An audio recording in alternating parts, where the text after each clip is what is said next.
We're going to take a deeper dive into some of the key user interface differences between Apple's iPad 2 running iOS, Motorola Xoom running Android 3, and RIM's BlackBerry PlayBook running Unix.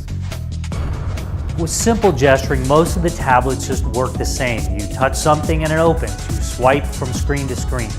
The BlackBerry PlayBook takes gestures a bit further though.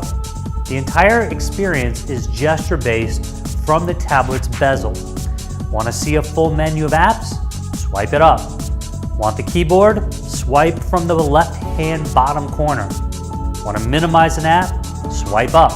Want to see a status bar? Swipe from the upper right down. Most every app has a menu, and you bring that up by swiping from the top of the bezel down. While this might sound like a lot to remember, you very quickly pick it up and it makes everything else seem rather archaic by comparison. Now this leads us to multitasking. Each handles things a bit differently. Apple's iOS supports multitasking, doesn't necessarily keep your apps running in the background for the most part, but now it's a bit easier to get to your launched applications, which have been mostly suspended, by tapping on the home button twice. One of the problems though is that because there's not a great way to close out an app, you get this lengthy string of apps. And to get rid of them, you just hold one of the icons down and hit the close button. Now, some of the other tablets make getting from one app or task to the next really easy, but the iPad doesn't. Let's say you get an email with a link in it. You click on that link and it launches the browser, just as you would expect. But to get back to the email, you have to close out the browser, relaunch, or find email. Let's look at how Android offers up its apps. There are two things I really like about this. First, these buttons are always on the page no matter what. This one takes me to the home screen where many of my apps reside.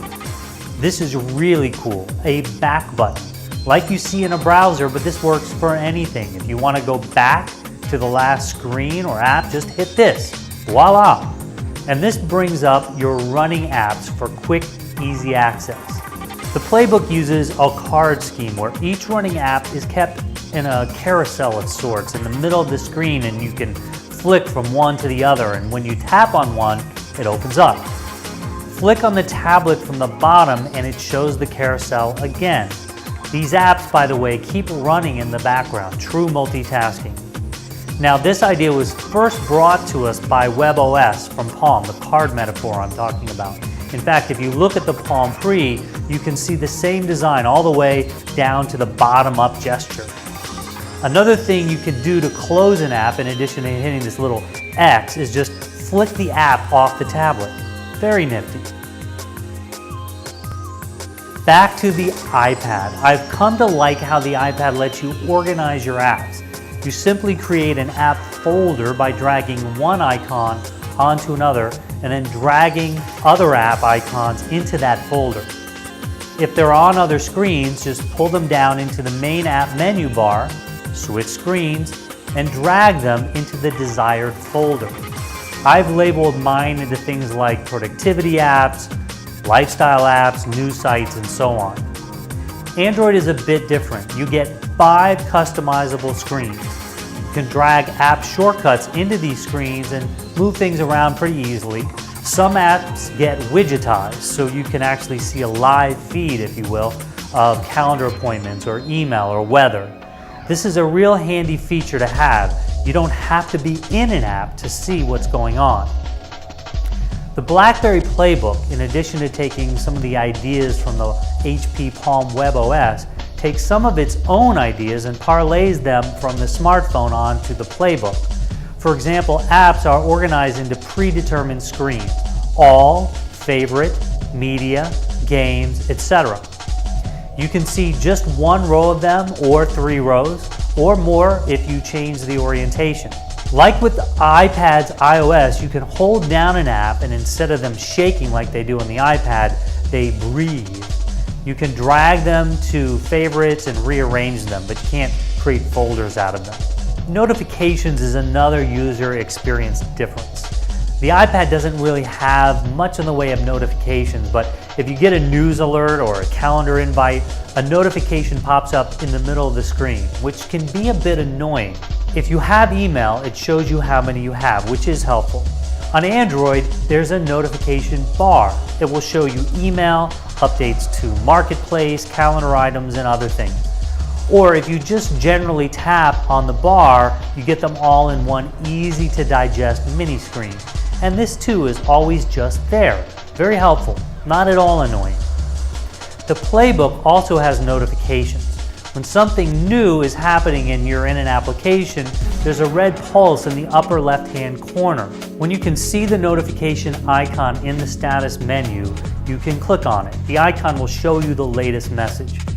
Better than the iPad, not quite as good as Android. A few little nifty things for each platform. Let's start with the iPad. Some applications are AirPlay enabled. With this, you can actually send the app to a TV connected with Apple TV. This is $99, and this all happens wirelessly, but all of these devices include ways to go from the device to TV via HDMI out. This is the only one that does an AirPlay scheme though. Android includes something called Fragments. And this is part of the Android app framework, and it lets developers build some elements of apps rather painlessly.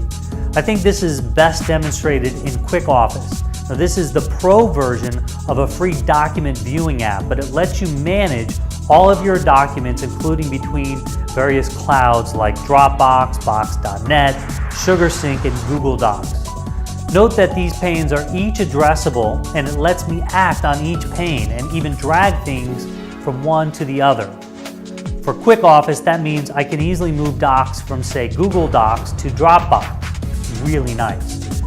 QuickOffice also runs on the iPad. There's an iPad version and acts very much the same, but the company had to essentially program all the fragment type functions from scratch.